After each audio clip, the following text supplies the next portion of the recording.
Daily taste daily. ఎవరైనా MLA నియోజకవర్గం అభివృద్ధి కోసం సీఎం ను కలుస్తారు. అధికార పార్టీ నేతలైతే ఎక్కువ నిధులు తీసుకెళ్లేందుకు ప్రయత్నాలు చేస్తారు. కానీ ఓ ఎమ్మెల్యే ప్రభుత్వం ఆర్థిక నష్టాల్లో ఉందనో లేక ప్రభుత్వం దగ్గరకు వెళ్లడం లాంటివి చేయక వరల్డ్ బ్యాంకుకు టచ్ లోకి వెళ్లారా? అంతేకాదు, తన నియోజకవర్గంలో ప్రజా సమస్యలు పరిష్కరించేందుకు 100 కోట్లు బ్యాంకు లోన్ ఎందుకు అడిగారు? Let's watch this story.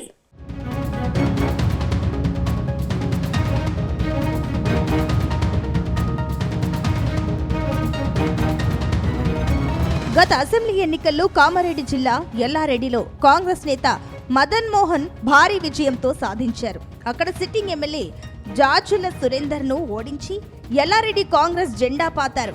అంతకుముందు జహీరాబాద్ నుంచి ఎంపీగా పోటీ చేసిన Madan Mohan sitting MP BB Patil చేతిలో ఓడిపోయారు. అప్పటికే పలు సాఫ్ట్వేర్ కంపెనీలను స్థాపించడంతో వ్యాపారం వైపు వెళ్లిపోయారు. ఓవైపు వ్యాపారంలో రాణిస్తూనే మరోవైపు పొలిటీషియన్ గా సక్సెస్ అయ్యే పనిలో ఉన్నారు. అయితే ఇటీవల కామారెడ్డి జిల్లాలో సంభవించిన వరదలు ఎమ్మెల్యే మదన్ మోహన్ కు కొత్త కష్టాలు తెచ్చిపెట్టాయి. నియోజకవర్గంలో దాదాపు చాలా గ్రామాలలో వరదలు రావడంతో పంటలు నీట మునిగి రైతులు ఇబ్బందులు పడుతుంటే చాలా గ్రామాల్లో రోడ్లు పూర్తిగా దెబ్బతిన్నాయి. అయితే నియోజకవర్గంలో సమస్యలను పరిష్కరించేందుకు ఎమ్మెల్యే చేసిన పని ఇప్పుడు హాట్ టాపిక్ గా మారింది.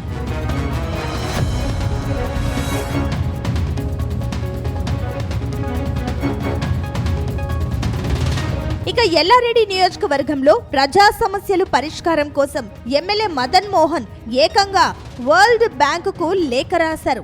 తన నియోజకవర్గంలో వరద సాయానికి అవసరమైన నిధులు ఇవ్వాలని కోరుతూ ప్రపంచ బ్యాంకుకు లేఖ రాశాడు. తన నియోజకవర్గ పునరావాసం, పునర్నిర్మాణం, భవిష్యత్ విపత్తులకు సన్నద్ధత కోసం కనీసం 100 కోట్లు విపత్తు సహాయ నిధులు మంజూరు చేయాలని ఆయన కోరారు. అయితే ఎమ్మెల్యే డైరెక్ట్ గా వరల్డ్ బ్యాంకుకు లేఖ రాయడమే ఇప్పుడు చర్చనీయాంశంగా మారింది. ఎవరైనా ఎమ్మెల్యేకు నిధులు కావాలంటే సీఎం ను కలుస్తారు. తన సమస్యలు చెప్పుకొని నిధులు సేకరించుకుంటారు. సీఎం సహకరించకపోతే కేంద్రం నుంచి నిధులు తెచ్చుకునేందుకు ప్రయత్నాలు చేస్తారు. కానీ అధికార పార్టీకి చెందిన ఓ ఎమ్మెల్యే అయ్యుండి వరల్డ్ బ్యాంకును అప్పు అడగడంతో కాంగ్రెస్ సర్కార్ ఇబ్బందుల్లో ఉందన్న చర్చకు మరింత ఆజ్యం పోసినట్టు అయ్యింది.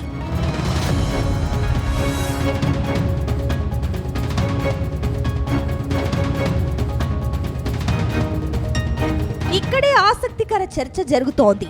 ఎమ్మెల్యే మదన్ మోహన్ ఉన్నత విద్యావంతుడు. అంతర్జాతీయంగా ఆయనకు మంచి రిలేషన్స్ ఉన్నాయి. తెలంగాణలో పలు సాఫ్ట్వేర్ కంపెనీలను ఆయన నడిపిస్తున్నారు. కానీ రాష్ట్ర ప్రభుత్వంతో సంబంధం లేకుండా నియోజకవర్గానికి నిధులు ఎలా తెచ్చుకుంటారనే చర్చ జరుగుతోంది. ఇంతకీ ఓ ఎమ్మెల్యే వరల్డ్ బ్యాంకు నుంచి సొంతంగా నిధులు సేకరించుకోవడం సాధ్యమా అనే ప్రశ్నలు ఎదురవుతున్నాయి.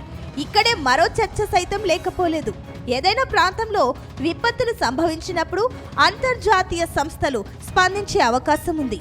అలాగే ఎవరైనా విజ్ఞప్తి చేస్తే వాటిని పరిగణంలోకి తీసుకుంటాయి. కానీ రాష్ట్ర ప్రభుత్వం భాగస్వామ్యం లేకుండా వరల్డ్ బ్యాంకు వంటి సంస్థలు డైరెక్టుగా నిధులు ఇవ్వవనే విషయాన్ని ఎమ్మెల్యే ఎందుకు మరిచారు అనే ప్రశ్నలు లేకపోలేవు.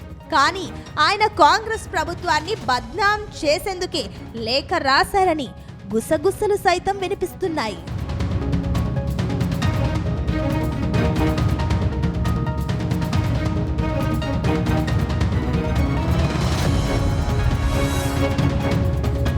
ప్రస్తుతం మదన్ మోహన్ వరల్డ్ బ్యాంకుకు రాసిన లేఖపై ప్రభుత్వంలో ఆసక్తికర చర్చ జరుగుతోంది. రాష్ట్ర ప్రభుత్వం ప్రమేయం లేకుండా ఏకంగా వరల్డ్ బ్యాంకుకు లేఖ రాయడం ఏంటని అధికారులు సైతం చర్చించుకుంటున్నారట.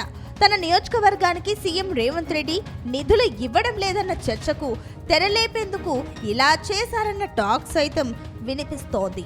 కొద్ది రోజులుగా రాష్ట్రం పూర్తిగా దివాలా తీసిందని సీఎం పదే పదే చెబుతున్నారు.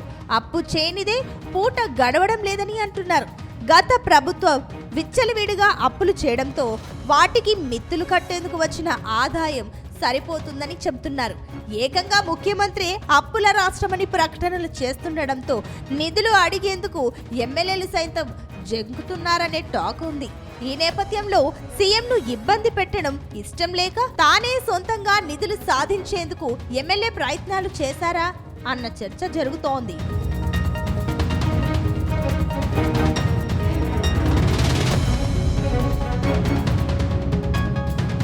మొత్తం మీద ఎమ్మెల్యే మదన్ మోహన్ వ్యవహారం అధికార పార్టీని షేక్ చేస్తోంది.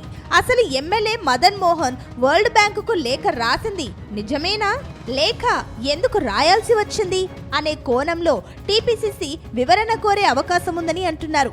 మరోవైపు ఎమ్మెల్యేగా ఎన్నికయ్యాక ఇప్పటి వరకు సీఎం రేవంత్ ను ఎన్నిసార్లు కలిశారు, సమస్యలు విన్నవించారా అనే కోణంలో వివరణ కోరే అవకాశం ఉందని అంటున్నారు. చూడాలి మరి మదన్ మోహన్ వ్యవహారంలో అధికార పార్టీ ఏం చేస్తుందో.